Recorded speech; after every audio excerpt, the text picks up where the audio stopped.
Hello guys, आप सबका फिर से एक नए वीडियो पे स्वागत है। दोस्तों, इस वीडियो में आज आप लोगों को बताने वाले हैं कि अगर आप झारखंड के स्टूडेंट हैं और आप झारखंड पुलिस 2024 का फॉर्म को भरना चाहते हैं। जैसा कि दोस्तों आप सबको पता होगा कि झारखंड पुलिस यानी कि झारखंड सिपाही का जो भर्ती है ये बहुत दिनों से रुकी हुई थी। लेकिन दोस्तों फाइनली इस भर्ती का जो फॉर्म है वो 22 जनवरी 2024 से यानी कि कल से ही इसका जो फॉर्म है वो भराना शुरू हो गया है, स्टार्ट हो गया है।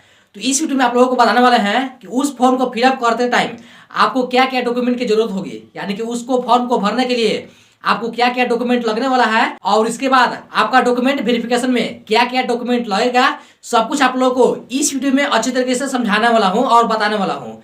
उससे पहले दोस्तों अगर आप मेरे चैनल पर नए हैं तो चैनल को सब्सक्राइब कर दें और इसी तरह की इन्फॉर्मेटिव वीडियो सबसे पहले पाने के लिए चैनल को सब्सक्राइब करके बेल आइकन को ऑन कर दें, ताकि इसी तरह की इन्फॉर्मेटिव वीडियो जब भी मैं अपने चैनल पर अपलोड करूँ तो सबसे पहले आप तक पहुंचे। तो देखिए दोस्तों, सबसे पहले मैं आप लोगों को बताना चाहता हूं कि आप अगर SC ST और OBC से हैं, OBC कास्ट से बिलोंग करते हैं तो आपको जाति प्रमाण पत्र की जरूरत होगी। और दोस्तों ये जो आपका कास्ट सर्टिफिकेट होगा ये आपका 2 तारीख 6ठा महीना 2016 से पहले का कास्ट सर्टिफिकेट नहीं होना चाहिए। अगर आपका 2016 से पहले का जाति प्रमाण पत्र है तो वो आपको मान्य नहीं है, इसमें वैलिड नहीं है, आपको न्यू कास्ट सर्टिफिकेट को बनाना पड़ेगा। अगर आपका 16 से बाद का है यानी कि 2016 के बाद का आपका पास जाति प्रमाण पत्र है, आपके पास कास्ट सर्टिफिकेट है, तो वो आपका SDO लेवल का सर्टिफिकेट होना चाहिए। यानी कि जो आपका 2016 के बाद का कास्ट सर्टिफिकेट है, जाति प्रमाण पत्र है, वो आपका SDO लेवल का सर्टिफिकेट होना चाहिए, तो ही आपका इस वैकेंसी में उस सर्टिफिकेट को मान्य है, वैलिड है, अन्यथा वो भी आपका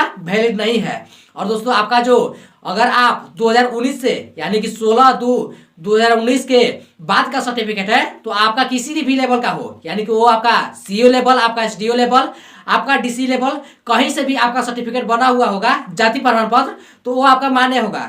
लेकिन तभी मान्य होगा जब आपका 2019 के बाद का जाति प्रमाण पत्र सर्टिफिकेट होगा, तो ही आपका जो ये सर्टिफिकेट का मान्य है, वैलिड रहेगा। तो दोस्तों आपको ये ध्यान में रखना है कि आपका जो सर्टिफिकेट है, जाति प्रमाण पत्र है, वो आपका अगर आपके पास 2016 से बाद का है सर्टिफिकेट तो वो आपका SDO लेवल का होना चाहिए। अगर आपके पास 2019 के बाद का सर्टिफिकेट है तो आपका किसी भी लेवल का रहेगा। अगर आपका सर्टिफिकेट ऑनलाइन है तो वो आपका मान्य है, वैलिड है। इसके साथ ही साथ आपके पास निवास प्रमाण पत्र होना चाहिए, जो कि दोस्तों आपके पास होता है स्थानीय प्रमाण पत्र। ये भी आपका सेम प्रोसेस वही है जाति प्रमाण पत्र की तरह ही। अगर आपके पास 2016 के बाद का सर्टिफिकेट है तो वो आपका SDO लेवल का सर्टिफिकेट होना चाहिए। अगर आपके पास 2019 के बाद का सर्टिफिकेट है तो वो आपका किसी भी लेवल से होगा, CO level, SDO level, DC level, कहीं से भी आपका सर्टिफिकेट होगा तो वो आपका वैलिड है, वो आपका मान्य है, माना जाएगा। और इसके साथ ही साथ आपके पास EWS सर्टिफिकेट, यानी कि अगर आप जनरल कैटेगरी से हैं यानी कि OBC SC ST इसके चुरा करके जितने भी कास्ट आते हैं, अगर आप उस कास्ट से हैं तो आपको EWS सर्टिफिकेट बनाना पड़ेगा। तो वो आपका EWS सर्टिफिकेट को बनवाना है। इसके बाद आपको इस वैकेंसी में अभी तो ऐसे मांगा नहीं गया है, फॉर्म को फिलअप करते टाइम आपको कोई भी जाति प्रमाण पत्र, निवास प्रमाण पत्र, आपको EWS सर्टिफिकेट, इस तरह से अभी कोई डॉक्यूमेंट नहीं मांगा गया है। लेकिन जब आपका वेरिफिकेशन होगा तो उस टाइम आपको ये सारे डॉक्यूमेंट को मांगा जाएगा। और ये मैं आप लोगों को नोटिफिकेशन में पढ़ करके बता रहा हूँ। इसका जो नोटिफिकेशन आया था उसमें ये सारी जानकारी बताया गया था, लिखा हुआ है कि आपका जो सर्टिफिकेट है, जो डॉक्यूमेंट है, वो क्या क्या लगने वाला है और कब से कब तक का आपका डॉक्यूमेंट इसमें लगने वाला है। अब दोस्तों रही बात आपका कास्ट सर्टिफिकेट और रेसिडेंस सर्टिफिकेट और EWS सर्टिफिकेट, यानी कि आपका जाति प्रमाण पत्र, निवास प्रमाण पत्र और EWS सर्टिफिकेट हो गया, तो इसके साथ ही साथ आपको पास फोटो और सिग्नेचर की जरूरत होगी। और ये दोस्तों आपका जब आप फॉर्म को फिलअप करेंगे, आप जब फॉर्म को भरेंगे तो उस टाइम आपको फॉर्म को भरने के बाद आपको वहाँ पर डॉक्यूमेंट अपलोड करना होता है, जो कि आपका फोटो और सिग्नेचर अपलोड करना होता है। तो ये आपका जरूरी है। जब आप फॉर्म को भरेंगे तो वहाँ पर आपको फोटो और सिग्नेचर लेकर के जाना है। अगर आप कैफे में जाते हैं तो वहाँ पर लेकर के जाना है। अगर आप खुद से अपने मोबाइल से ऑनलाइन कर रहे हैं तो आपको पास फोटो और सिग्नेचर होना चाहिए, जिसको आप उसको अपलोड कर सकते हैं। इसके साथ ही साथ आपके पास मोबाइल नंबर होना चाहिए, email ID होना चाहिए। और दोस्तों इसके साथ ही साथ आपके पास आधार कार्ड होना चाहिए, और वही आपका आधार कार्ड होना चाहिए जो आपके स्कूल के डॉक्यूमेंट से सब कुछ सही हो। यानी कि जब आप 10th क्लास पास किए थे तो 10th क्लास का जो आपका मार्कशीट मिलता है, आपको स्कूल के डॉक्यूमेंट में सब कुछ डिटेल सही है, वही आपका सेम टू सेम आपका आधार कार्ड में भी डिटेल्स सेम होना चाहिए, तो ही आपका जो फॉर्म है उसको सही किया जाएगा। अन्यथा आप अगर आधार कार्ड में कुछ रहेगा डिटेल्स और आपका 10th क्लास के मार्कशीट में कुछ डिटेल्स रहेगा तो आपका जो फॉर्म है उसको रिजेक्ट कर दिया जाएगा। तो इसके लिए दोस्तों आपको ध्यान में रखना है, आपका एजुकेशन से रिलेटेड, शिक्षा से रिलेटेड जो भी डॉक्यूमेंट है उसमें जो भी डिटेल्स है वही सेम डिटेल्स आपको आधार कार्ड में भी होना चाहिए। और इसके साथ ही साथ आपके पास 10th का मार्कशीट जरूरी है, यानी कि 10th क्लास जब आप पास करते हैं तो यहाँ पर आपको स्कूल कॉलेज के द्वारा जो मार्कशीट मिलता है वो आपको मार्कशीट की जरूरत होती है। और जब आप फॉर्म को फिलअप करेंगे तो वहाँ पर आपसे सेम टू सेम मार्कशीट का डिटेल्स ही उस फॉर्म में फिलअप करना होता है।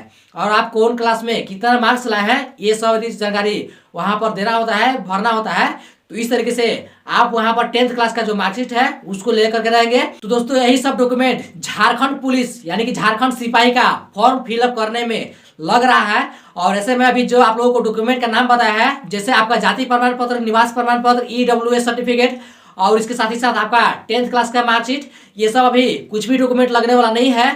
बल्कि दोस्तों आप जब फॉर्म को फिलअप कर रहे हैं तो ये जो आपका डॉक्यूमेंट लगने वाला है इसमें आपका फॉर्म को भरते टाइम आपका फोटो और आपका सिग्नेचर, बस यही दो डॉक्यूमेंट की आपको जरूरत होती है। क्योंकि दोस्तों आपको फॉर्म को भरते टाइम वहां पर अपलोड करना होता है आपका फोटो और सिग्नेचर। तो ये डॉक्यूमेंट आपको वहां पर अपलोड करना होता है। तो ये दो डॉक्यूमेंट अभी आपको फॉर्म फिलअप करने में लग रहा है। इसके अलावा जो भी मैं डॉक्यूमेंट का नाम बताया है, जैसे आपका जाति प्रमाण पत्र, निवास प्रमाण पत्र, EWS सर्टिफिकेट और इसके साथ ही साथ आपका मार्कशीट 10th क्लास का और इसके साथ आपका आधार कार्ड, ये सब डॉक्यूमेंट अभी नहीं लग रहा है। बल्कि जैसे ही आपका इसका एग्जाम हो जाता है, इसका फिजिकल हो जाता है, तो जब आपका डॉक्यूमेंट की वेरिफिकेशन होगा तो वहां पर आपको ये सारी डॉक्यूमेंट को जरूरत होती है, वहां पर मांगी जाती है। तो ध्यान रहे जो भी आपका डॉक्यूमेंट वैलिड है उसको आप अच्छे तरीके से रखें। अगर आपके पास ये सारे डॉक्यूमेंट नहीं है तो आप अभी से ही अपने डॉक्यूमेंट को बनाना स्टार्ट कर दें, शुरू कर दें। और बाकी दोस्तों किस तरीके से आपको झारखंड पुलिस का, झारखंड सिपाही का फॉर्म को फिलअप करना है, किस तरीके से आप अपने घर बैठे अपने मोबाइल फोन से ही फॉर्म को भर सकते हैं, इस पर मैं जल्द ही वीडियो बना करके और इस चैनल पे अपलोड करने वाला हूं। तो इसके लिए दोस्तों आप लोग चैनल को सब्सक्राइब करके बेल आइकन को ऑल कर दें, ताकि जब भी मैं उस वीडियो को इसी चैनल पे अपलोड करूं तो सबसे पहले आप तक पहुंचे। तो दोस्तों आशा है कि ये सब जानकारी आप लोगों को बहुत अच्छा लगा होगा। तो मिलते हैं फिर किसी और इन्फॉर्मेटिव वीडियो में। Thank you for this video. तब तक के लिए बाय बाय।